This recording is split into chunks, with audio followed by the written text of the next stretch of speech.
रीज़ीरो season 2 के first 3 episodes बहुत ही ज़्यादा अच्छे थे, पर एपिसोड 4 एक अलग ही लेवल पर था। ये मेरे हिसाब से इस सीज़न का बेस्ट एपिसोड था और मुझे लगा है कि इन जनरल भी ये इस साल के सभी एनिमे में से बेस्ट एपिसोड था। बहुत सारे लोगों को इसेकाई एनिमे से यही प्रॉब्लम रहती है कि जो मेन कैरेक्टर है वो उसकी प्रीवियस लाइफ को ही इग्नोर कर देता है जैसे ही वो दूसरे वर्ल्ड में एंटर होता है, और यही वो चीज़ है जो कि इस जॉनरा को कई बार बहुत ज़्यादा अनरियलिस्टिक बना देती है। एक ऐसा मेन कैरेक्टर जो अपने परिवार और दोस्तों को बिल्कुल भी मिस ना करे, ये एक काफ़ी क्रिटिसाइज होने लायक टॉपिक बन जाता है। लेकिन एक इसेकाई एनिमे का इस इशू पर ध्यान देना एक बहुत ही रेयर चीज़ हो जाती है। इस एपिसोड के साथ रीज़ीरो ने एक बार फिर बता दिया था कि ये कोई टिपिकल इसेकाई शो नहीं है। सुबारू जापान में उसके घर में सोकर उठता है और ऐसे रिएक्ट करता है जैसे कभी कुछ हुआ ही नहीं, सब कुछ बिल्कुल पहले जैसा ही है। सुबारू के इतना नॉर्मल बिहेव करने की वजह असल में ये होती है कि उसे ये याद ही नहीं है कि वो एक ट्रायल में है। हालांकि जब उसके पूरे दिल के साथ उसके फादर से बात करता है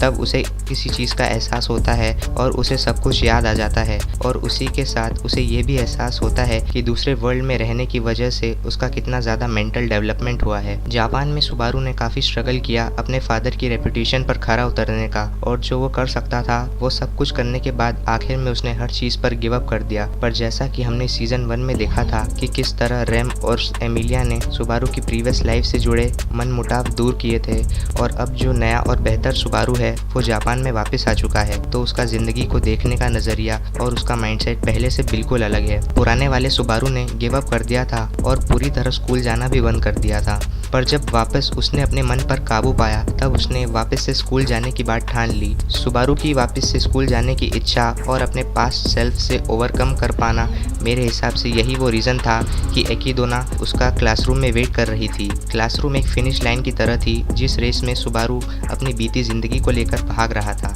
इस पूरा टाइम सुबारू का स्कूल वापस जाना ही ट्रायल का गोल था, पर असल में तो स्कूल ही एक इल्यूजन था।